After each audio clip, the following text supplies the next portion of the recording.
Hello and welcome to the second episode of the Between Torp and Turret podcast. I am your host, Mori, and today I am joined by Jesper, Hi. Finx, Hey do. and Arcti. Hello. So, first of all, we want to talk about skill-based matchmaking today. I mean, most games have it nowadays, like Overwatch has skill-based matchmaking, League of Legends has skill-based matchmaking, CSGO has skill-based matchmaking, but both World of Tanks, World of Warplanes, and World of Warships do not. So, for some time, there's been unrest in the community about the imbalance of CV players, especially because CVs have such a big influence, right? For example, if like my 30% win rate Essex fights against the 60% win rate Taiho, my chances to win are about 15%, I think. And people have complained about that, obviously, right? Because that's a massive random factor. But on the other hand, it is called random battles, right? So, what are your opinions on that, Jesper? But you have to understand that not a lot of people queue up in a CV. So if you're playing CV and you have skill-based matchmaking, unless you're bad, you're not going to find a game in a really long time. Yes. Yeah, of course. Also, the thing with CVs is that two potatoes can heavily favor one party, even though they're just as good. Wait, what do you mean? Sorry. Because there's a certain level of CV play that is needed to compensate for the RNG involved when playing CV. Yes. That includes teammates' positioning.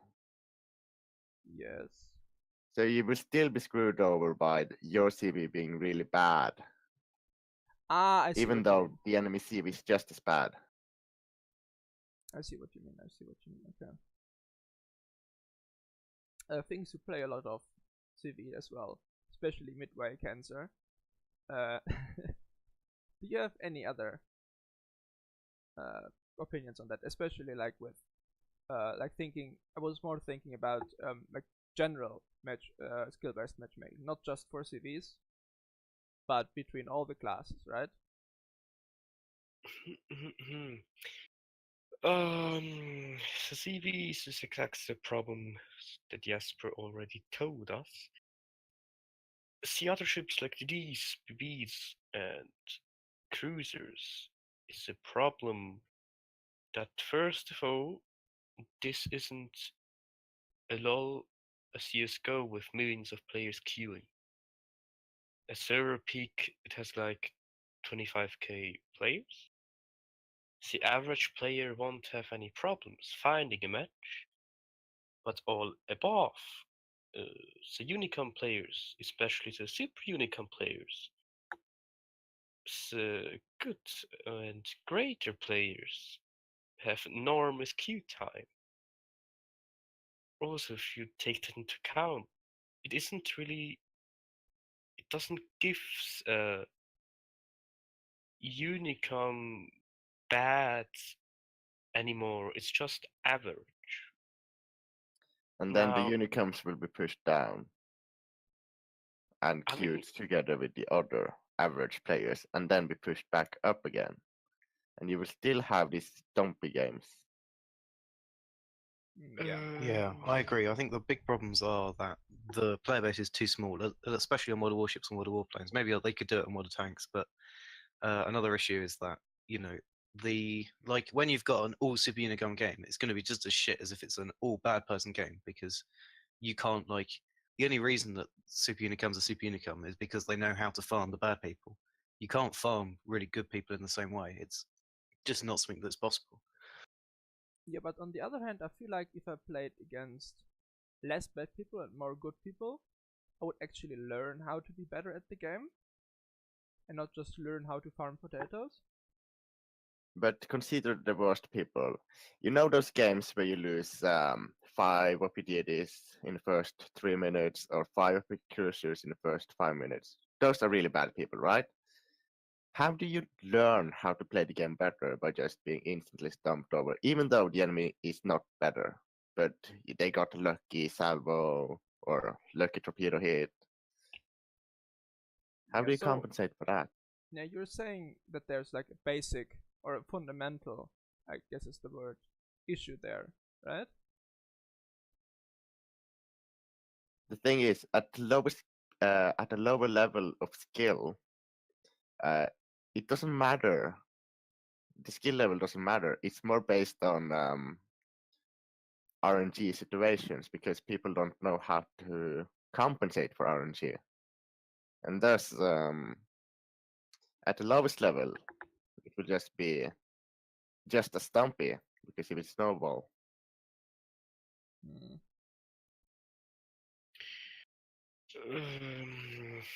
Also, it's nice and all that you are willing to learn, but most are.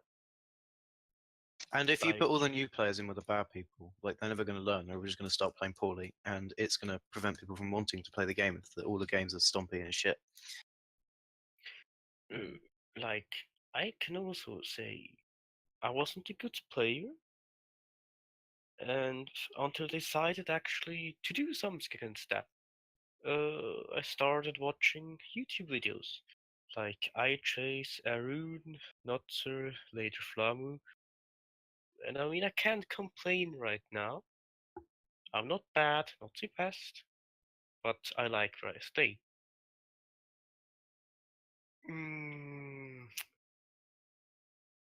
Also, I wonder what happens when average fights against average. Like, how does the game evolve? Does everyone stay right in the back or push into a suicide? Also, you have to consider that most people aren't correctly placed in, will not be correctly placed in a right skill group based on stats. You have seen those Super Unicum guys that are really bad, haven't you?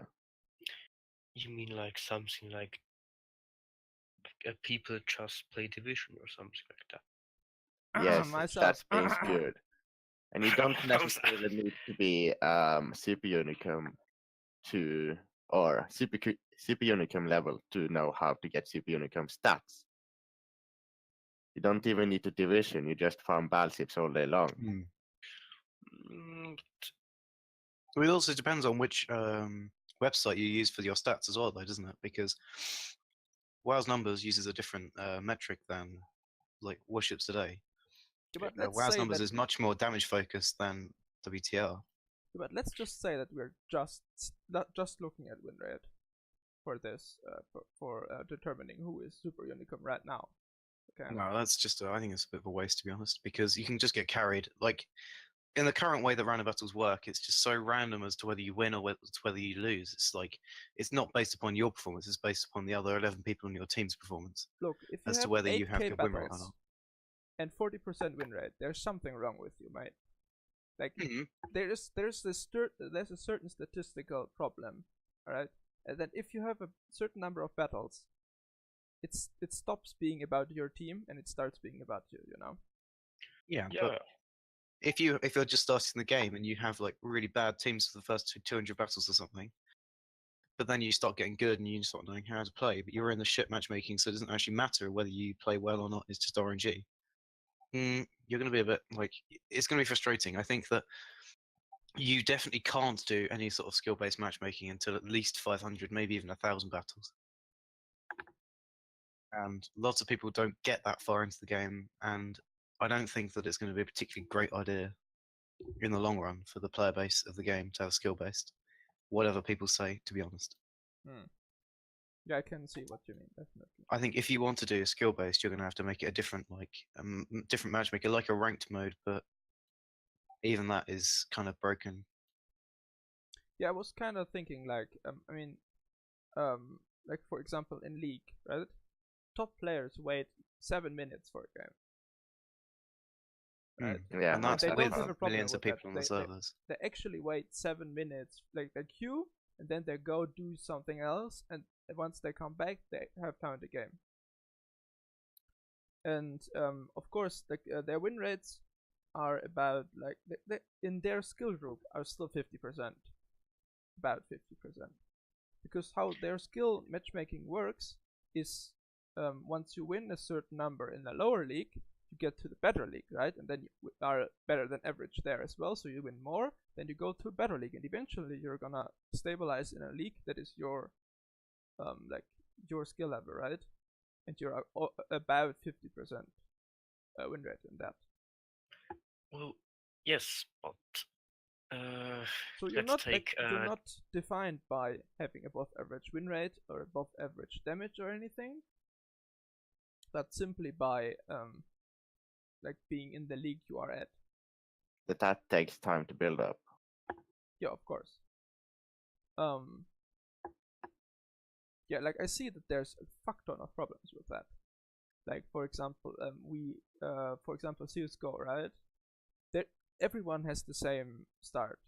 Like everyone has the same weapons, the same things they can buy, exactly the same starting positions. In warships, we have different classes, different ships, different upgrades. You would have to balance all that. So there's We already know how bad wargaming is at balancing stuff. yes, but you would have to like feature that in some way in matchmaking. That's what I'm trying to say, and that is gonna be bad. So yeah, I'm kinda against it as well. So, yeah. Any last words from anyone? Yeah, the thing with you saying that it's 7 minutes for a top game in League, and that's with millions of players. If you're like 23,000 players on a like peak time, that's going to be like half an hour for a game, and that's just not fun at all. I would never be able to find a game. My last 7 days, it's solo are 90%. Also, League of Legends, you can literally say there are 10 people. Let's take are in Diamond 1, did know how to play. In this random game, however, there can be a 40% win rate guy, then there are 50% win rate guy, and so on and so on. And then there's a Jesper with 90%, of course. Yeah, well, that's obviously just recent. Let's say he's It's 40%. recent, but it usually ranges between 70 to 80% in the last months. Yeah. Stop beefing. All right. Next topic: French battleships. Has anyone here actually played anything past tier 5? Well, I do have the Republique. Oh, you do. Now that is an interesting topic. But first of all, Arcti, what is the highest tier of French VP that you have played? I've played 2 games in Normandy. Ah, all right. Okay. Anyways, Jesper, what have you played? I have only played at Breton, and it is very OP. Yes, I've seen that. Okay. But what I wanna talk about the most is because most people have played French battleships anyways at this point.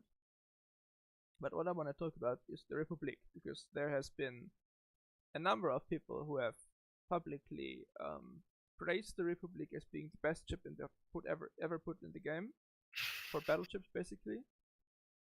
Because it's balanced, you know, like it has shit armor but has amazing guns. And there's also a number of people who say that it is basically the Antichrist. Yeah. And the worst ship ever, and even like that the Alsace is basically a better tier 10, the way it is already. So I would say I feel like it's a Scharnhorst. It's the same reload, basically the same dispersion, I think. It's quite nice when in a close fight, because if you reload, you can get like to 16 seconds with adrenaline rush and 430mm guns. That's not much. On long range, however, I completely hate it, and I just started. Also, when people are angled, just to spam HE. It has a nice fire chance, a nice HE alpha. Just pick AP when it's broadside. because the amount of overpens, ricochets, and hits, it isn't worth to fire HE all day long. I mean AP. I see. Whilst Alsace has worse dispersion, worse caliber, but it has 12 guns. Yeah, I love my Alsace DLV, to be honest. But I would really like something to be that is a bit more accurate, and having 20 seconds space reload sounds just amazing. Because I love my genres, right? And the genres has a problem with low caliber, which what the fuck? The Republique definitely doesn't. So I'm kind of looking forward to eventually getting it, but yeah. I must say, having played against them, they are quite good. Like, especially Republic, it's a lot better than I was expecting it to be. So yeah, I think the people that are moaning about it, like in a really vocal way, are kind of like giving it more, like less than it deserves. Like, it's not that bad. I've been citadelled by them many times. I, for part, doesn't really like it. Played now 11 games, more not. Okay. I mean, with people being good in it, that's probably just because the only people who have enough free XP to get it are more or less the people that are actually more or less good at the game. What? No, definitely not. I met Insta Repair Double Division Republique a few days ago. Also, Okay, do I'm you want to saying tell me mostly, something, alright? Mori? Sorry? Do you want to tell me something? I want to tell you that you're a good player at the game, yes. Sometimes. No, I didn't say that. Alright. Yeah, that is for now.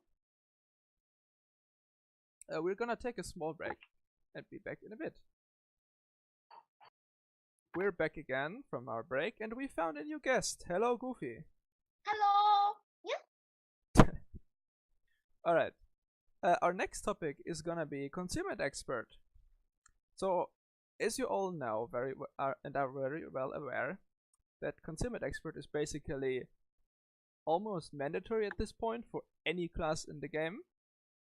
And I don't think there's like a single ship that wouldn't benefit from Concealment Expert, right? Well, you can say benefit, but like it's viable to not take it. Honestly, like on ships like GK and other ships that you can properly secondary spec, you don't really have to take it. You can drop it for, say, fire prevention or something, and take AFT and manual secondaries, or yes, on the some only certain ships you don't have to take it. Like, I mean, yeah, don't Japanese aircraft carriers usually not take Concealment Expert? you don't have to. Yeah, it's Yeah. not as required. The thing with Concealment Expert is its roots are the issue with its roots are like basically the way that they used the height from the waterline to the top of the highest point on the ship, which they've now dropped when they buffed Pensacola's concealment. They haven't changed from most other ships, and that's the issue with the root of the problem, I think. Because if they just start like changing concealment, and then they can like nerf Concealment Expert or do something else, and it doesn't necessarily have to be a particular like a big change to Concealment Expert. They just need to like buff or nerf different concealments on different ships to like make it more balanced, in my opinion. Yeah, I think that's a good point. That they introduced like realism there in a place that wasn't really good.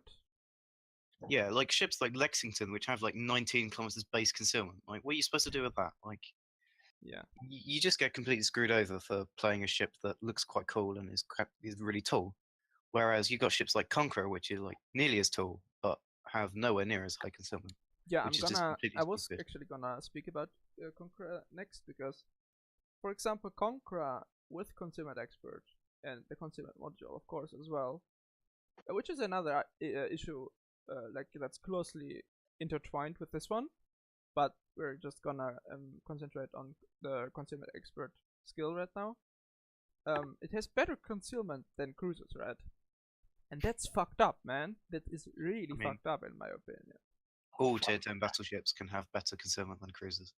Fun fact, the on the Moskva has skill. the worst concealment out of all. Yeah, and Henry's not great either. And that's like just, man, come on. Why? know, To be Just- honest just- though, like ships like Montana and GK and Yamato and Moskva and Henry, I think they're fine with their concealment. It's just Conqueror. And what you could Yeah. do instead is just nerf Concealment Expert on battleships. So instead of it doing minus 14%, it did minus 7% or minus 5% or something. So it didn't massively nerf them, but it just it reduces their effectiveness considerably. Alright. Yeah, But- I mean, do you know how it feels when you're playing Moskva and you get spotted and you find actually out it's a battleship and you can't disengage? Yeah, that's Yeah, that's really not fun. fun. That is really fun, mate. You can count the citadels on one hand. Mm. Yeah. But like ships like Yamato, if you start nerfing Concealment Expert, Yamato is going to become even more weak at tier 10. Like it's already probably the weakest tier 10 battleship. Not like because it's bad, but just because it's really squishy. If you start nerfing its concealment, that's going to change how Yamato plays in such a like. The problem, Excuse yeah, me, like have you seen Republiques? Have you seen how squishy those things are? yeah, exactly. Like Yeah, to be honest, like I'd rather they just buffed Conqueror's armor and just took away its concealment advantage. Buff Conquer armor.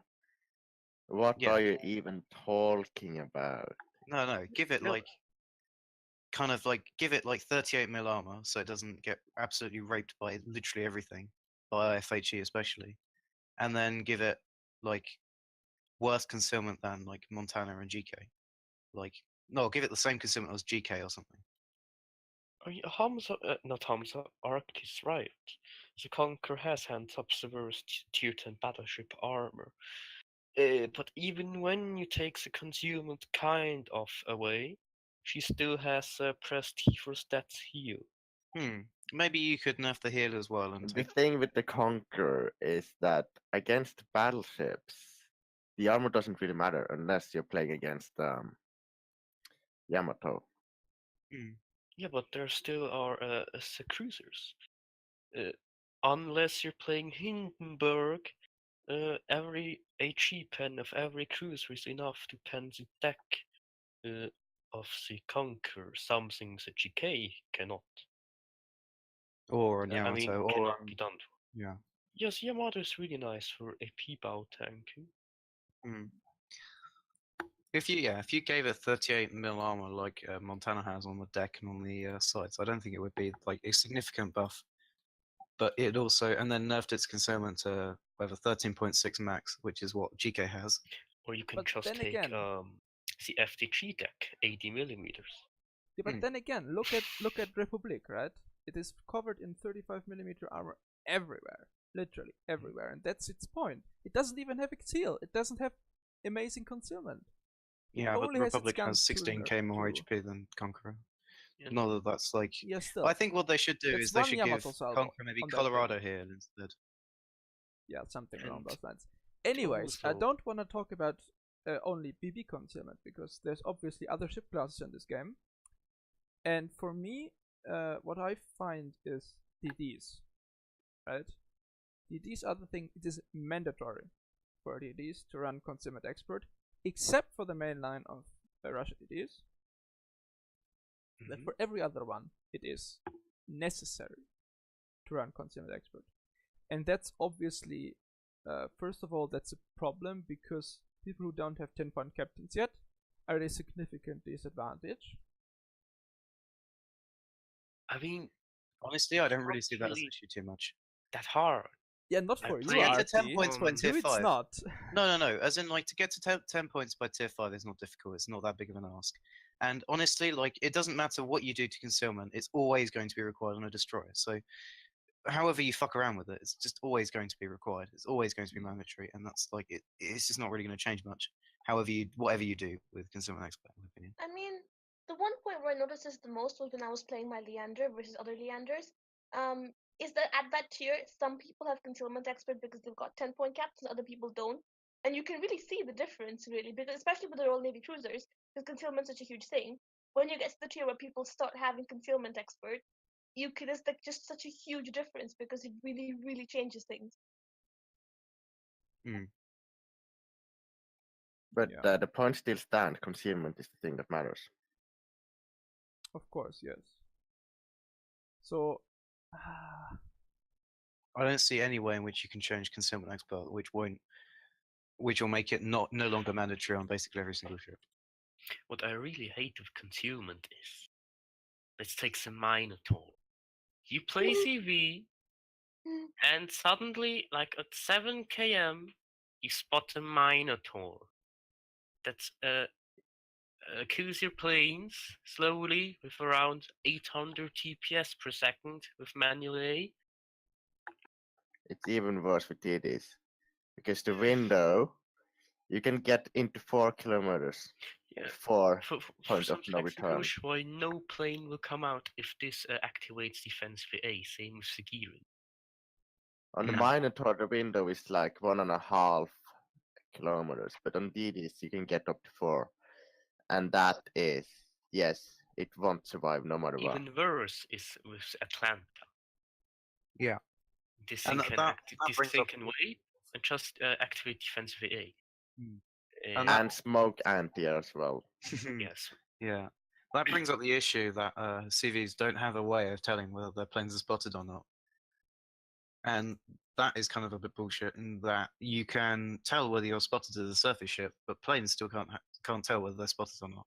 Yes, but if it would be an indicator that shows your planes are spotted, that would be also kind of OP, because you would know there's instantly a DD here.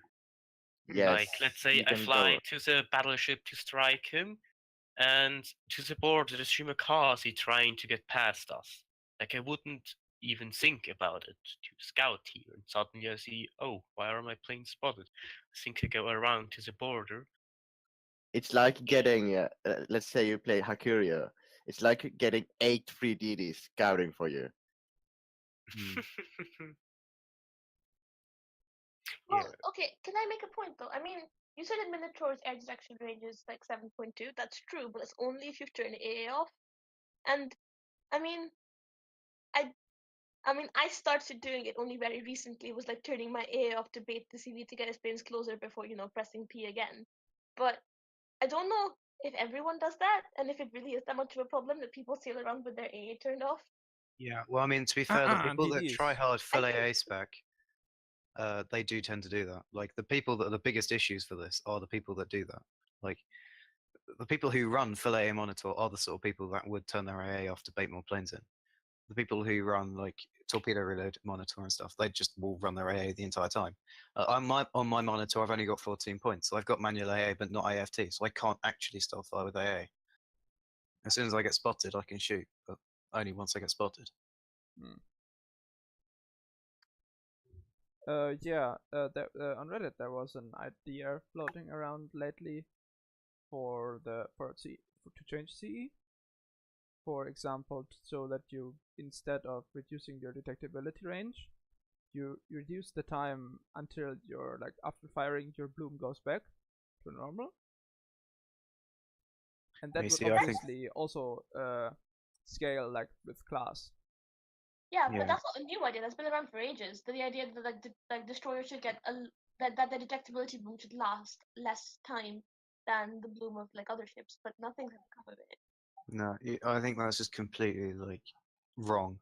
In that, if you're playing like a Des Moines or something and you have 30-second turret traverse, if a DD shoots you when he's on like 180 degrees from your turrets, and he shoots 3 salvos at you and he can get back into concealment within 10 seconds, you have literally no chance of doing anything to him. All of a sudden, like you completely like there's a buff to destroyers that I'm not sure is really needed in that respect. That all of a sudden they've got so much better guns. Guns are all of a sudden a lot more usable. Whereas I don't think that necessarily that's a step in the right direction for that. And the same thing for cruisers. Like all of a sudden you can fire a salvo in a cruiser and disappear before a battleship can even have a chance of reloading. Yeah, what The thing is, like, if you remove that, most battleships will have concealment at 16 kilometers ish. The thing with that range is that it is very easy for a cruiser to mitigate battleship damage from that range. You just need a brain to do that. how battleships are supposed to counter cruisers, and it should be that way. The problem with having battleships that it's just too many, and you get 5 battleships shooting at you once. That doesn't mean the battleship are OP. That means 5 versus 1. Yeah, that actually segues into the next topic really, really nicely. If no one else has to make any strong points about Concealment Expert. Alright, I'm not hearing anything. Good, because the next thing we're gonna talk about is the state of cruisers in the game. As you have undoubtedly noticed, is that there are very few cruisers around. Like, you play any tier above 5, and there's just so little cruisers around. It's just... Well, So I mean, little cruiser. this is a lot about what Jasper was talking about, that battleships counter cruisers, right? And on EU, you have 5 battleships every game. But if you go to like Asia, you have games where, when I played on the Asia server, I was on a game where there was like 2 or 1 battleship on each team, and everything in the middle was just a cruiser, right? Obviously, because there's no one around to like punish these people, right? I remember Zakar was playing on his Asia account, and his only comment was, "God, what I would give for a Scharnhorst to just shoot these people to bits," because there's so few battleships, right? They're just cruisers kiting into infinity, burning everything behind them. So, meh. The thing is, as a cruiser player, a cruiser heavy match limits what you can do more than a battleship heavy match. Yeah. In my opinion. I think also people don't really understand how to play cruisers in the right way. Like, people won't kite in the right way, and people won't people rush in and then like go, "Oh, why am I dead?"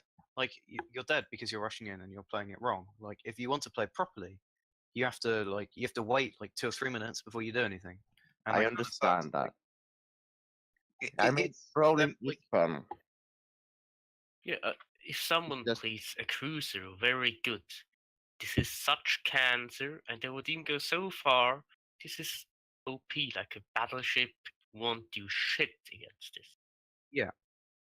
Yeah. And cruisers are really kind of boring to play in a way as well, because they have so little carry potential in that a battleship can one-shot any ship.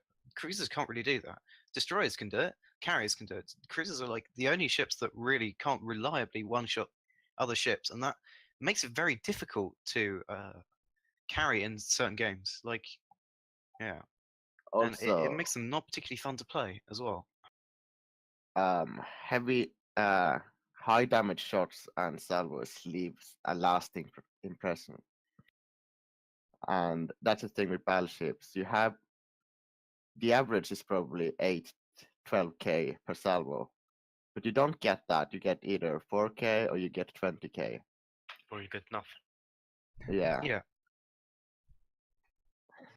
And you can't really complain because, oh my god, the highest potential on this ship is X. It's OP. Well, let's take Sinberg and then the Minotaur. The Minotaur is only AP. You can actually angle against this. Sinberg has HE of like 54mm penetration. She also has a very good armor, and if she kites away with her range, good luck as a BB. I also think a very good cruiser player like counters every other class. Yeah. Counters BDs, it counters CVs, it counters BBs. Like, I don't think CVs are weak. I mean, cruisers. Yeah, but again, why do so few people play them? What is your I think theory people here? find them very unfun because they are quite an unfun class to play. Either you're sitting in the smoke the entire game, or you're kiting, and that's not necessarily that fun. Also, in like certain games, there's literally nothing you can do to carry the game. If your DD suicide, you're not going to win the game. In a battleship, you can mitigate that in a way because you can just go around one-shotting all their cruisers and all their battleships if they're really that potato. But in a cruiser, you don't have the same potential. Yeah. Okay, stop. Like you have the Did highest DPM, but you don't have the potential to like one-shot people in you the same don't- way. Don't call cruisers unfun. Like, no, stop right there. I refuse to believe that cruisers are unfun. Like, to counter your point, what's the point of playing a battleship? I've had people play battleships while like multitasking on the side because you got nothing to do between salvos. Like, no, like at least with cruisers you have to think when you're playing because you could get one tap. But the battleship is just so much more brainless. Like, Yeah, brainless, but that's not necessarily means it's not fun. Like You know, there's always potential in a cruiser. You're just going to get completely one-shotted, and you can't one-shot people, and it's like frustrating when you can't do anything in a cruiser. Where like there's very little situations where you can't do anything in a battleship. The Deep water thing torps is what adds like really ruins battleships, to be honest. finding out what to do when it seems like you can't do anything is a skill. Also, not getting one tap is also a skill. also I feel like And this is what ships- people lack. And that's why so few people play cruisers. also feel like ships like the Sao, Hindenburg, Henry, things if not radar, or they're close like the Minotaur, Des Moines, Moskva, can't really carry. Like for Sao instance, the damage is just too low. I have only my Hydra against CDs, what I don't use because I use defensive fire. Yeah. So I'm basically, I can't do anything against this 1DD that keeps capping our caps, harass Exactly. our battleships and stuff. With Des Meanwhile, Moines, with the Minotaur, I can get really close. I have my smoke, maybe in my radar. I can actively support my DD. Yeah, What I that's kind of really the thing as can't. well. With the Des Moines, and to an extent with the Moskva, I can definitely see that I can absolutely carry a game, right? I can hide behind corners. I can take like unfair fights. I can radar DDs because DDs win games, boys. Remember that. Yeah, I can like actively influence the game to a high degree, an extremely high degree. And with the Minotaur, that's kind of as well, because you have the stealth to stealth torp battleships that are chasing you. So basically, you can become the DD if there is no friendly DD anymore. You know? yeah, but you have to understand the Minotaur is actually the cruiser with the least carry potential because if you're by yourself and no one's spotting outside your smoke, you're essentially useless. Even if you can torp like stealth torp. The Minotaur is the one ship that definitely needs someone to be around because it can't see outside its own smoke. Except for you running radar, right? Or except if the enemy shoots. With Yeah. the new smoke changes. Another thing- but you would another also have thing to is bring that- it. Another thing is that why are you expecting there to be a lot of tier 10 cruisers? Like, why would you go for a Zao? Like, you're going to have to play Megami and Ibuki, which are not particularly really unfun ships to play because they're so unbelievably squishy. You can't play them without being like one shot once or twice. And why would you go to a Hindenburg when you've got ships like York and Nuremberg and Hippo, which aren't great ships? Like, they're pretty bad ships in the line. Like, people get to those ships and they go, I'm not having fun. Why would I play this? And then they go and play battleships instead because Then you can't. again, why would you play New Mexico? Why New would Mexico you is play not bad. Isimo? Because it shows you big numbers on your screen. That's Yeah. basically the main motivation of playing battleships. I want to see big numbers. It leaves a lasting impression. Yeah. Yep. Oh, I just did 30k damage. Nice. Cruisers like, woo, 1000k HP salvo. 1000k HP, that's a lot. 1000. Yeah, 1k AP salvos. If you're doing those like once every 5 seconds or something, like in a monitor, if you're doing a 3k salvo Yeah, that's every a fuck ton 3 of damage, seconds, right? yeah, it's a fuck ton of damage, but you don't feel like you're doing as much as if you're hitting somebody for 30k every 30 seconds. Yeah, like this cruiser is like the slow death compared to a battleship CV or a torpedo salvo for DD. Also, you kind of need your fires unless you play Minotaur. If you play Minotaur, you need broadsides. Which is again highly dependent on the enemy and not so much on you. Alright. Now with the whole HEBB stuff, like I said with the Republique, I don't really care if they're angled or broadside. I would just switch HE and AP. Hmm. And we'll burn them down or pen him down. I don't care. Whilst I see. cruiser can basically do the same, but just slower. And if you don't have shit RNG with no fires, then you go out with like a 30k damage gain. And if you have shit luck with like, for me personally, GKs are the hardest ships to dodge for some reason. Because the very fast dispersion is shells, yeah. just like, I don't know where his shells are gonna go. He doesn't know where his shells are gonna go. How am I supposed to dodge that shit? They're also the fastest tier 10 shells. Yeah, but still, like, there's always that one shell that like separates from the entire pack. It goes straight for my citadel. Right? Like, I dodge where he shot, but I can't dodge that one shell that didn't want to go where he shot. No, you must be bad. I don't have issues with GK. Yeah, Mori, like, how bad can you only be? My issues are with Yamato because it's like it doesn't matches all matter your what I armor. do. Yeah, it doesn't matter what I do. But it It's doesn't like, matter what you do anyway, because you only play Minotaur. Like, what? I 457. play Hindenburg. 457 Conqueror has the same thing, but people never play it. Yes. It literally just feels nice when what's the name of our new recruit? Well, someone from Pomp just basically deleted my Yamato in my division with 50k HP through the bow. Like, Yeah. he first deleted my Minotaur with 40k damage, and then 50k through the bow. Is this a joke? That's called good RNG, man. Yeah. Yes. And like knowing how to aim against Yamato. Like Yamato's Yeah. strong, but as soon as you know how to aim against it, it's very weak unless it's at like max range, and that's the problem with some ships as well. Like in a Zhao, you don't want to be closer than 10 kilometers really, because you can't really dodge at that range. Your armor becomes ineffective and you get raped. It's the same thing with Hindenburg and kind of Minotaur to an extent, but not really so much because you have a smoke. And Moskva as well, because you have 25 mil bow, and it's a big bow. It's like a big section you can hit. But Yeah, for instance, when you look at my stats, I have like 60% survival rate overall. How do I achieve this? I just look CVs. that I know this is my third least played class. I just don't go nearer than I have to, so I can still drop into concealment. I don't like it at all if something spots me when I not fired my gun. Get out of here. I will press 3 times W until I'm not spotted anymore. Get out. I don't like you. Alright. Any last words from anyone?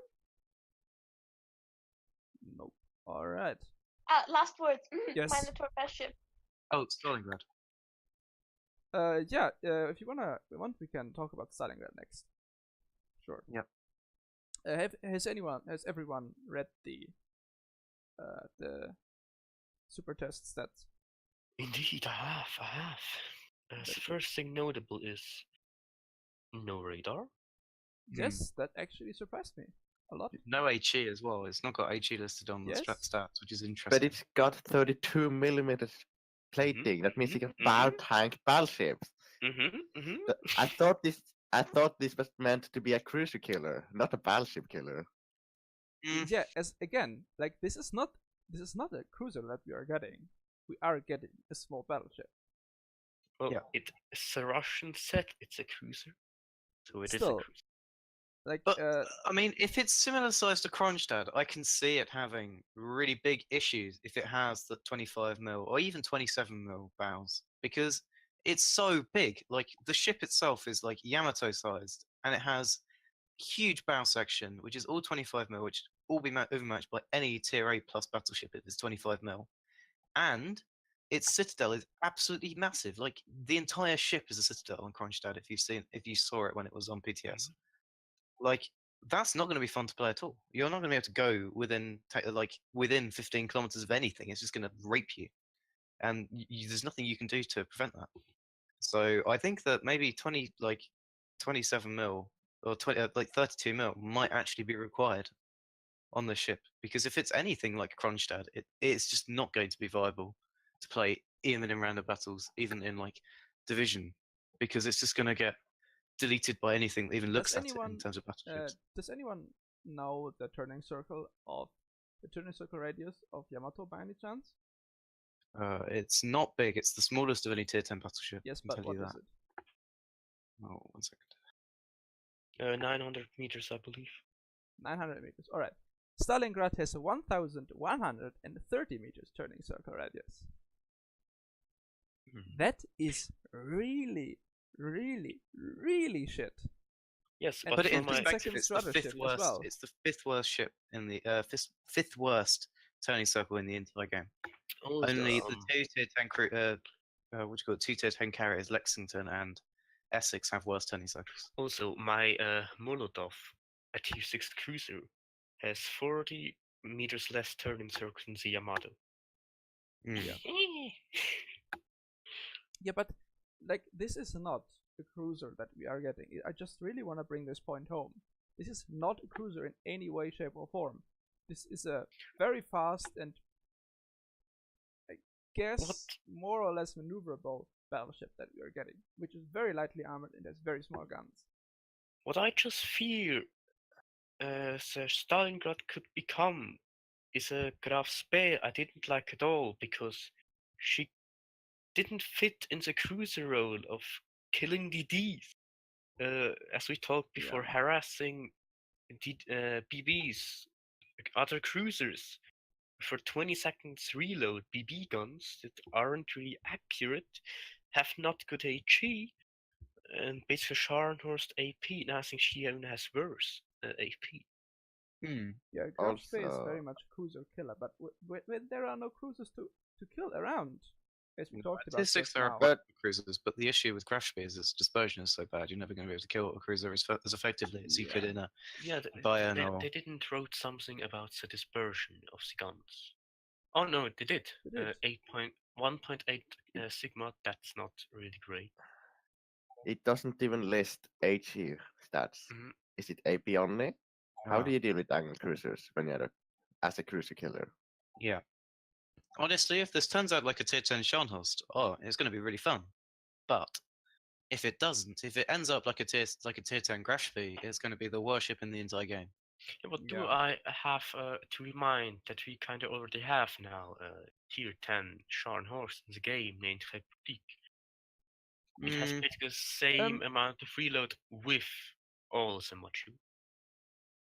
And sure, the Stalingrad can still fit the reload module. So it could go down to like 17, 16 seconds plus AR, 14, 30. Yeah, but the Republic has way better guns. Yeah. And the guns armor can overmatch. and less high cruisers. citadel. So, and also a better turning circle radius, I'm pretty sure. Waterline citadel. Don't know about the Stalingrad, obviously. Do you know the turning circle radius of the Republic? Yeah, 980 meters. So it has a better turning circle as well. Yeah. So what am I getting in Stalingrad for then? Honestly, like what? Well, it's basically an upsized Moscow with better armor, bigger guns, without radar. Also, I heard they were saying, I don't know if that's a Kronstadt or a Stalingrad. One of them should get the same damage control party as October Revolution. Yeah, that's Kronstadt. Hopefully they don't. If they give that to Stalingrad, it's going to be a waste of a ship. There's no point in even having it. Honestly, like as well though. To be fair, Stalingrad has significantly better AA than Moscow does, with the same range. So it's going to have the 8.6 km range. Yeah, but so please just explain to me why I would want a Stalingrad, or why I would want to play a Stalingrad over a Republic. Well, because you need to farm for this 3 Stalingrad flags and to just raise your EPN. Yes, my EPN is gonna That's be a valid I point. mean, I quite enjoyed sailing my Saur Musashi with both my Stalingrad flags. That is true. That is true. I do enjoy that a lot as well. But where is the upside of Stalingrad over Republic? It has sure. slightly lower reload. It has way lower shell caliber. It probably also has It just has- a cruiser hue, not a BB hue. Yes. Cruiser It Hill's has better than worse BB Hill, though. armor. It has worse turning circle. It has the same rudder shift. It has way worse surface detect, which I wanna really bring home here. The surface detection is worse than the BB, than the Republique, and it is significantly worse than something like a Contra. I mean, you could argue there's one gun more. Yeah, like What- I One don't gun, think amazing. you're, going to do? I think you're giving Stalingrad much worse than it's actually going to be honest. Like, I don't think it's going to be anywhere near as bad as you're suggesting it's going to be. Like, the guns are going to have are going to have pretty good pen. They're much faster than Republic shells. It's not going to be that bad, I don't think. Yeah, but I It's just gonna don't have see where Very it's... high alpha. I suspect it'll have pretty good dispersion, even though it's only got 1.8 sigma. I mean, sigma. The only thing that sigma really means is the RNG, like how RNG or dispersion is going to be. Yeah, but it's Also, given to range show is very how- nice at 20.4 kilometers, of course. And even at that, maximum dispersion is only 200, slightly over 200 meters, which is pretty But good. it's so I fast, believe. man. It's Yeah. really fast. You can play the role as a flanker. You have much bigger guns than the Moskva. Yep. So I would think that even though the guns don't go as fast, they're bigger and heavier, so they don't lose speed as much in long range, and thus you get less flight time at long range. And actually, you said And that. that means it will be a good flanker. Yeah. And But it if also you has flank, how high are you speed. gonna deal with DDs? You can't even equip Hydro. Meh. Well, I but don't have- yeah, don't I have can deal with HP DDs in my either. Yamato. You just have to have a brain. yes, honestly, you need a like- brain. And also, you said that the armor in Republic is better, and it's literally the same. 35, 32 Yeah, mil but I deck, think 32 mil the bow, main belt but- is gonna be and better. Republic is bigger as well, I think. Yeah, but still, main belt is probably gonna be better on Republic. Yeah, but I'm pretty sure of All that. the HE, all the HE is just gonna all the HE can pen because all. Yeah, that is um, definitely true. If a So- DD chooses to chase you down, that's one less DD on the enemy team. While you're Alright. still doing your job. But the question is, what can Stalingrad do against the Ds again? Run away. It has a 20-second reload. It can't run away with 14 Yeah, kilometers. it has 20-second detection. reload, but What? it's gonna have laser. It's gonna have like the guns are gonna be really good. Like You know, they're first really, of really all, fast. It's gonna be difficult to hit. Like it's not gonna be kill- difficult to hit. To kill a DD without any luck, he needs to get spotted. And no average DD player, oh god, Decent. average DD player will let you spot. I have a little story there. I played Musashi. I got harassed by Chung Mu, and I always thought he's behind me. Well, suddenly he got spotted in my flank, 5.8 km away. Like But- yeah. You You know, say sadly it was already too late for me. like you Storms say arrived. that you say that any competent DD player is not gonna get spotted. Well, any competent DD player is not gonna chase a ship around the entire game as well. Sure. That's right. Especially like yesterday, the C-52 on Islands of Ice that went alone to the A cap and then wanted to kill the enemy midway. Yeah. This was like my That's the brain sort of DD exploded. that I think.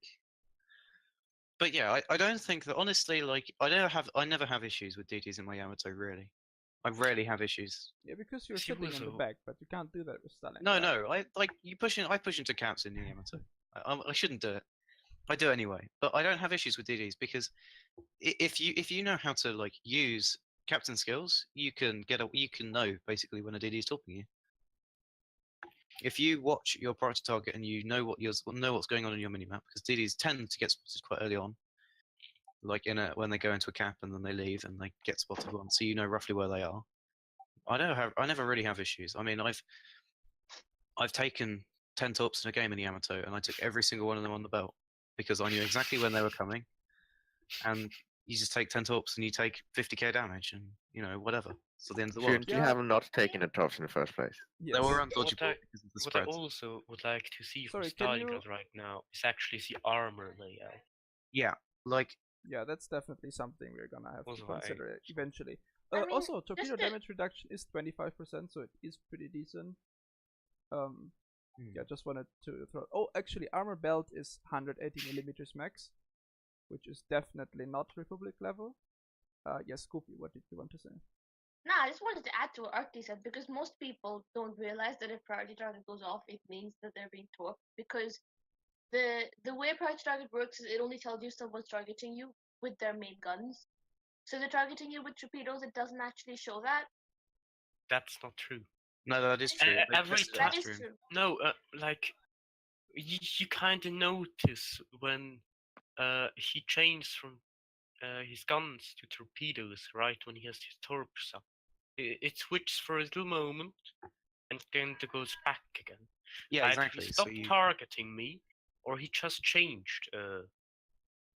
So yeah, exactly. So if Well- you see your priority target flickering, you know that somebody's almost likely that somebody's torping you. So you need to turn because it doesn't tell you where's if the somebody's. white line? Yeah, exactly. So yeah, I don't think it's particularly. I don't think torpedoes are going to be too much of an issue in Kronstadt. Sorry, Stalingrad. If you know what you're doing. You don't Alright. really have to rely on the priority target to even know that someone is torping you. Yeah, like you can just use your brain and go, I mean- oh, The way I do it, I see, is there DD in the vicinity? Yes. Does the DD have anything better to torp than me? If the answer is no, then I assume like I'm being torped or my smoke is being torped. Because just look at it from the DD's perspective. If there's like a Yamato, say, sailing broadside behind me, like okay, he's probably gonna torp that guy, so I have nothing to worry about. Because like just the way I do it is simply, does the enemy DD have anything to torp that's a better target than I am? If the answer is no, then I'm being torped. Easy. But then you actually find out this triple man Shima division. That they can like lay down torps on the radius from you and the But I midway feel- behind. But I feel like anyone who's playing a three-man Shima division is probably just a shithead that they're not going to try to play that tactically in the first place. Because if they were the kind of person who cared about tactics, they wouldn't be playing a three-man Shima division in the first fucking place. Do I It's have to ridiculous. remember our 7 Shima game? Hmm. Mm. Cabbers and a conqueror. Mm. Hmm. Alright, I think that concludes the segment. Because after all, it is only super test stats, and everything is subject to change, and we are gonna have to see how it works in games. Alright, next thing I want to talk about is focus on damage in this game. Plamo made a very highly discussed video, I guess, like a week ago I think, where he talks about, like, for example, all the emblems focus solely on damage, and the only thing that is always being displayed in the like on the top right is damage as well. And for example, you don't get ribbons for spotting either. So obviously this game encourages damage farming quite heavily. Yeah, let me tell you how damage works in World of Tanks. If you're sniping TD in the back and you do 4k damage, and the light tank in front spots of you, so he also gets the damage, right? He tracks up into spotting damage. You as sniping DD will only get 50% of the XP. That's the same way you could basically fight against the sniping BBs or even sniping cruisers. If you're not spotting for yourself, then you shouldn't get the whole XP. Sure, there are now RN cruisers and Kutuzov that rely basically on the smoke. What should you do with them? Yeah, Can I? Well, see, I want to make a point. I played World of Warplanes for a while, right? And honestly, the way the XP works in that was really satisfying because you're told this is your plane. Your plane has this role, and you get XP for doing what your role tells you to do, right? Not some stupid random shit, right? That's the first thing. Second thing about this damage farming thing, I have had so many arguments with this because I play with Zekar a lot, right? And his goal is to win games. That's it, right? And now I'm trying to play to get the stupid emblem, right? Which says you must have this much average damage over the last 100 games, right? So many times we've been arguing where he's like, look, I'm gonna kill this guy. And I'm like, no, don't kill him, we'll win. And I haven't like done enough damage yet to get my stupid emblem. Right? And he's like, what the hell are you saying? And this happened over multiple games where we win too fast, right? And I'm trying to get a certain average damage and maintain it, but sometimes at the cost of like, let the enemy take C cap so the game lasts longer. Or I hope the enemy, like, my sister was watching me play 2 days ago, and she's like, why do you seem happy when the guys on your team die? And I'm like, you have just pointed out my biggest problem with this game is that I'm happy when my team dies because it makes the game last longer so I can do more damage to get the average damage required for the stupid emblem. Like, and that's like the biggest, like, the problem I have with this game is that I sometimes on purpose do things that make it harder for us to win because, yeah. Yeah, I noticed that about myself yesterday actually, because I was like, alright, so I'm gonna farm, like there's a DD in front of me that I could shoot at right now, but I'm gonna farm that battleship behind him because I need damage, right? I'm only at like 50k damage right now. And that is, and when I realized that, I was like, alright, what the fuck is this actually? Because this is not how how I'm supposed to win games, right? This is not how this is supposed to be. This emblem is supposed to represent that I'm a good player. And But what I'm it does doing to not. get it is like literally the most retarded shit. No, that's basically the same with CVs. For the aircraft carrier commander elite forces, I need 100 games at 210 with an average of 130k damage. Now, I do have right now 160k average. But if I'm like at 100k, I know the game is going to end soon, and I know there's a DD with like 5k HP in the cap right now capping, or I could actually strike this full HP at the border. I will obviously take the battleship. Like, Yeah. But that's And a I thing want for every my class. damage. That's a Yeah, thing and for that's every for every class. class. Like DDs are more encouraged to go after BBs as well. BBs are more encouraged to go after BBs, which is why the Contra is retardedly easy to get the battleship flag, because you just burn things down, right? Yeah, You don't you even just kill them, you basically stay just at farm range damage with and fires that can be fire fully range. repaired. It is Yeah, literally like- the most useless thing. Same I'm with currently doing it cruisers, in my of course, Yamato. as I've got well. 120k average in 44 games. But the thing I think is that there's no achievements for tanking. So if you had an achievement, take 140% of your health pool. If you do that, then you get the achievement. Like high caliber is do 20% of all damage to ships, 20% of the health pool of the entire team on on at least 4 ships.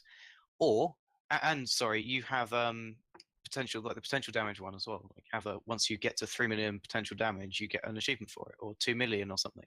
And have in the bottom left hand corner, like in Modern Tanks, next to your tank, have damage, like a small damage number, and then a small potential damage number, and a small actual like percentage of your health pool tanked, or like actual damage health pool tanked, and then have your ribbons in the top right hand corner still. The thing is I don't think it's actually like the how damage focused it is. It just doesn't tell you mid game what you're actually doing in terms of tanking or something else. Also, this leads on then to the nuclear sky in a way that they're kind of like they're trying to address this in that, like, some ships it's just easy to get some achievements in, and some ships it isn't. And like, does the achievement really mean anything? Like, if I want to get a dreadnought, I just go and play Conqueror, and I go and tank loads of damage, and I go and sit in the corner of the map and survive. Yeah. That brings us to another interesting topic. If I get high caliber, I instantly get this achievement. My teammates see, and my name is 2. Oh, this guy did something. He got a high caliber. Now, they maybe look back and see this battleship with 20k HP reversing, think, what is this for a noob? He's useless. on the end of the game, he gets something like fireproof. What's the achievement called?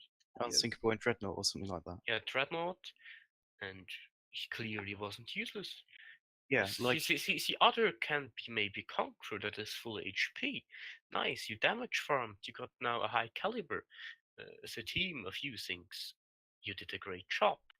Meanwhile, the other battleship that actually did the battleship job did a very bad job, and gets in the end reported, whatever. And he also doesn't get basically no XP for what he's done.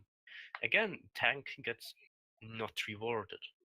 yeah, that's what I'm saying. In that, maybe what they should do is they should implement new achievements for potential damage and for actual like damage taken. So if you take 130% of your health pool, you get an achievement, whether you survive or not.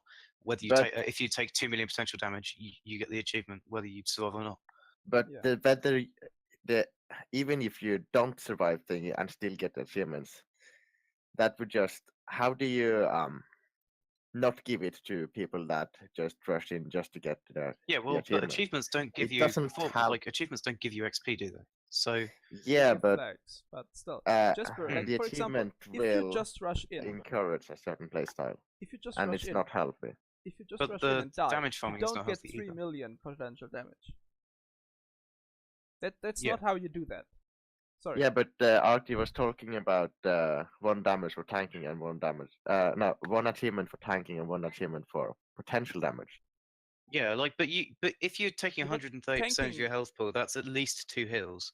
So that means that you can't rush in too hard. Like you're gonna have to survive at least. Like, yeah, I don't think Arcti is actually proposing tanking like as like you take 80k damage to get an achievement. Yeah, I think that's a really bad idea.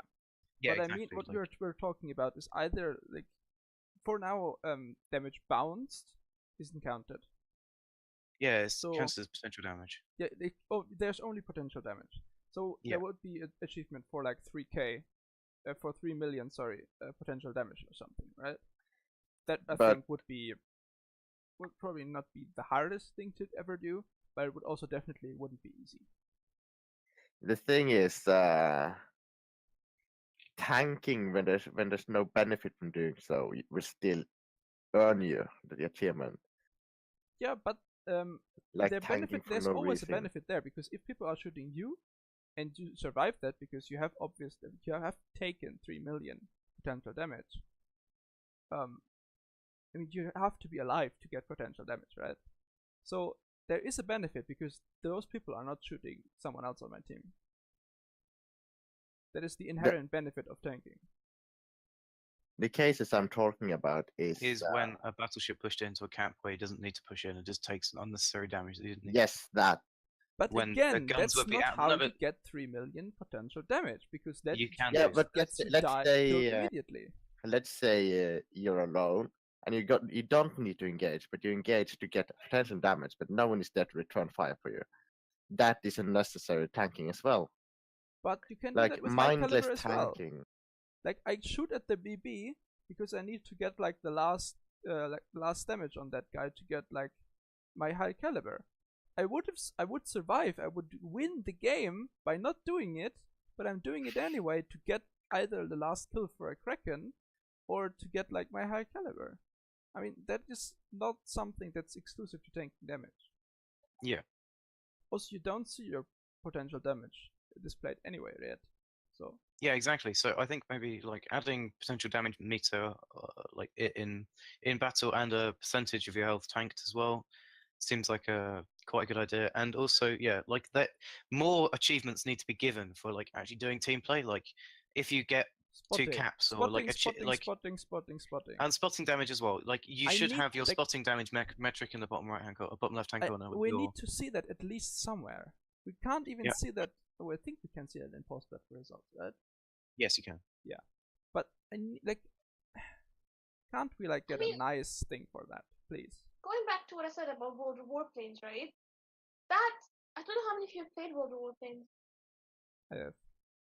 Anyone? Well, you know how you get XP in that, right? There's a little lightning bolt right next to it. You see a number ticking up every time you do the right thing. So say for destroyers, for spotting damage, they should be getting more of that than battleships do. Or, for example, with tanking damage, a battleship should get, as basically as the potential damage rises, that number should tick up higher and higher, right? Because if you put all these different numbers using post-battle results on your interface, that's way too much information. And none of us are Nick, okay? None of us need that fucking cancer interface. My point is, like, just so you start a world role playing game. It says your plane is a heavy fighter, and this is your role in the game.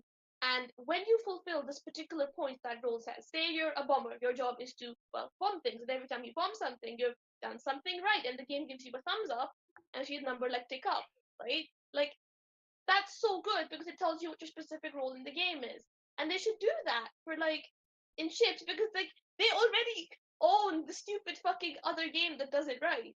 And if they had the same thing where basically you could see that if your damage in the top right, you should see like the same kind of a thing where a number ticks up every time you fulfill what your role is in the game. Yeah. Mhm. I think none of us disagrees about that we at least need an indicator for this shit. I think I concur. also a more Thank you, Jesper. a more broken down XP, like what your XP's actually come from in the battle, like in the detailed report and stuff. Like you can see where your XP's come from. So you've got 500 XP from spotting, and like 1000 XP from doing damage, and 600 XP from tanking. So you've got 2.1k base XP from that. That's also Oh yeah, that would be so great. yeah. But I'm not sure you need like an XP tick in game. If Oh you no, know, I don't like think we need that either. yeah, like you don't necessarily need like the lightning bolt thing either. Yeah, you actually Like- remember earlier in the days when you literally knew nothing. You didn't know how much damage you did. Didn't do knew what did you do? Penned, bound, so there you just knew how many shells you hit, caps, and that's it. Yep. In fact, actually, as default, damage and your like the more detailed shell hits is not even a setting. It does by Yeah. default in World of Warships. Yeah, which is completely fucked up. But yeah. I mean, you remember when one tier 1 skill that showed you when you got spotted was a Kind of an actual situational captain awareness. skill. That everybody took. Well, That's I quite guess funny. not everybody because I didn't when I started to play. But I mean, I played my first tier 7 Kiev as torpedo boat, so Hmm. yeah. All right, I see how it is. Okay. But yeah, I like indicators, but I don't like the idea of being damage and tanking focused. No, of course not. But for No, example, but, like, it's how about an an idea. achievement if in domination you cap all zones at least once? How about an achievement for that? You get 4 Yeah. at least assisted. Yeah, or that's full caps. objective based. How about that? Tanking and damage is not objective based. See, next problem I have for the 4 ships. You place a support role, you will get less damage. Means if XP. If I have now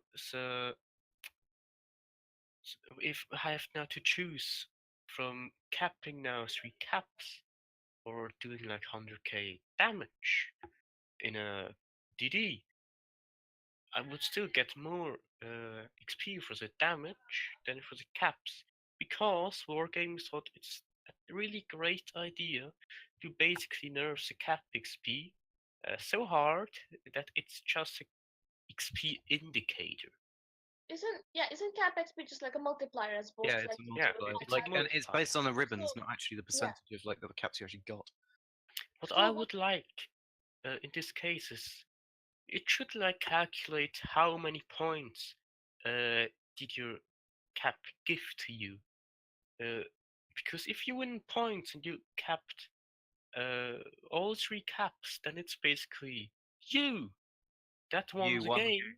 But it's basically you that's on the that's not on the upper Basically, you're on, not in the up top 3 onto, because you've not got the damage, have you? leaderboard. No, you're rather on the bottom. Yeah. Then Yeah. everyone will think, look at this noob.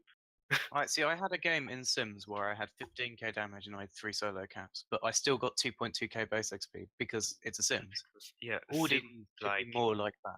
get your 30k damage in Sims, and you'll be super unicum for one day. Like, Mm. but like, DDs need a better like multiplier, but different multipliers for different things. Like, this is where it comes back to a more detailed breakdown of where your XP is actually coming from. Like, DDs should get much more XP than a cruiser for capping and for spotting damage, shouldn't they? Well, that's basically the same They already when get I play more supportive XP. role in a radar cruiser. I I'll- can basically stay behind an island and radar's a cap, and so my teammates can do the damage. Well, I Get get nothing for that. Like, I be behind the island, do something so we can win, instead of the Moscow that's 20k behind and farms BBs. Yeah, Because get- he gets a lot of XP. game winning I don't. decisions do not give proper rewards.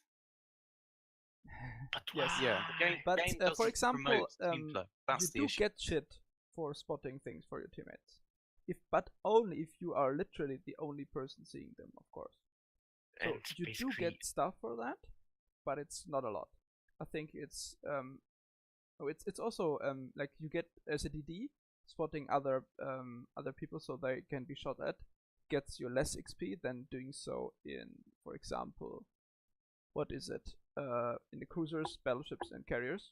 The carriers get the least amount of XP for that, obviously, because they don't have to sacrifice as much for keeping people spotted. But I think cruisers and DDs get by far the most amount of XP for spotting other shit. But it's only like 30% of if they would do the damage themselves. the same now It's not a spotting lot. in CVs. My most spotting I did in a CV is around 300k. That means I basically did over 300k damage. That was in a 370k damage game. Means I did more than 600k damage. Basically. But I get so little reward for this spotting, so my team can actively do damage, win the battle, that it's just not worth. Yeah, I don't have the numbers right now, but Little White Mouse actually made a post about that once, where she asked the devs, and the devs told her the numbers for each class. So it's out there. Like, but the thing is as well, like, for each class. I mean, the most spotting damage I've ever done is 150k in an Edinburgh. I don't ever remember playing that game. Like, spotting damage is not something that you remember. Doing damage is something that you remember. Yeah, of course not. See, I remember because you doing don't 200k get- damage in an Arizona, but I don't remember spotting for 150k damage in Edinburgh. It was Yeah, it probably an doesn't okay tell you, game. I right? probably got 100k damage, but Which is bullshit. Yeah. But again, alright, let's kind of wrap this up. For my personally, I think, for example, emblems being tied to only damage is just completely retarded. Because, like, what does damage tell you? Like, at least do it with XP. Because XP takes way more things into account. For instance, let's take the Battleship Commander Elite Force XP. I mean, emblem. Yes. 108k damage, average in 100 games. Now, if you would just add like 108k damage, but 1.5 million potential damage, so you can get around Conquer the City in the count. match order. Yeah. But what if I you mean, fuck you, Conquer. You don't get it. Yeah, for as I said, if in my Zao I completely kill off 2 enemy DDs, or in my demo end, for example, right? I killed 2 enemy DDs from 100 to 0 by myself. I basically won this game for us, right? Like, I killed 2 DDs. Like, I did a lot, but I didn't do a lot of damage. Like, let's say I'd killed 2 Shimas. That's a bit under 40k damage that I did. That doesn't get me an emblem. I did so much shit, No, and I don't get doesn't, an emblem for but it. what it actually gives you is high base XP. Yeah, exactly. Like, that's why I can say, do 50k you would damage get a fuck to ton of only base XP for that. DDs, and there's a BB that gets like tells everyone in chat 150k damage. Look at me. I'm so good. And you still beat him with base XP in the end. But Yeah, he with won't not get even an 100k emblem, damage as well, right? but he does. Like, it's just so retarded. Why not just make it base XP required? Why have Because XP base damage? XP is dependent on whether you win or lose, and that's bad. Yeah, but you have a XP before you get the win or lose modifier, right? Why not take that? I mean, it doesn't show you. Again, it does not show you in the game because you only have the XP. game But could just multiply with 50% plus. So you just get half of your base XP on a loss. no, you get or just 2/3. more. That's what you're trying Well, to no, say. what Yeah. it should do on a win is it should show you what base XP you would have got if you'd lost, and then just give you plus 50% because you've got the win. But the other thing as well is that premium is taken into base XP, which is really weird when they take down the stats for like your XP. If you've got the premium running, you get 1.5 times more XP, which is weird. Like you get 50% more XP on your games. On your so my highest ever XP is 4.7k. I've never got 4.7k base XP, Mine is, but it's because I played and got 2.7k with premium. Well, mine that's is weird. like 5.3. There are some players when you look on warships today that got literally 9k base XP. So that was before they changed base XP on a destroyer, to be fair. Yes, But even not so. destroyer. That was actually the midway. Now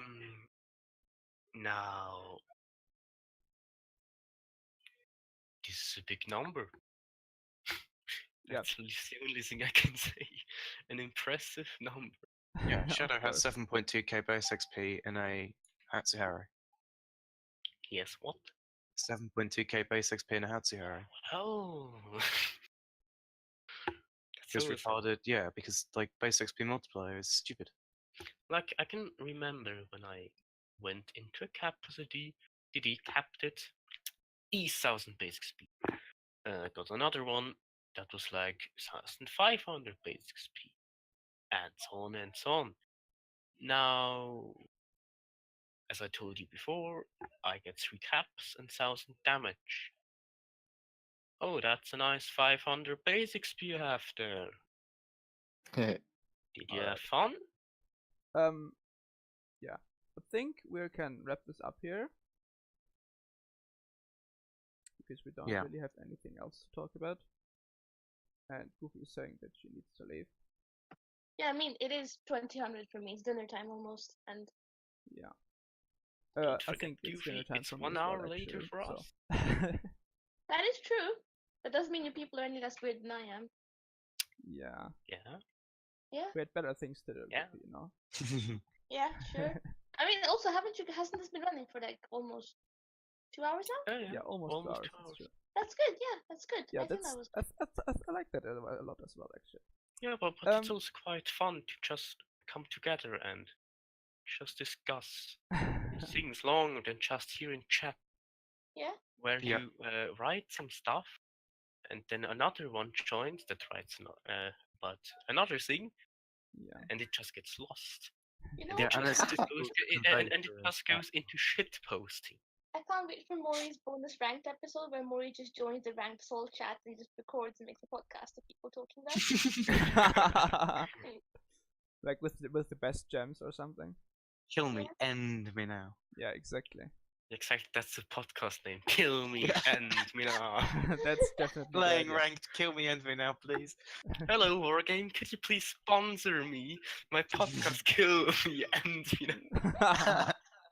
I mean, there were rumors.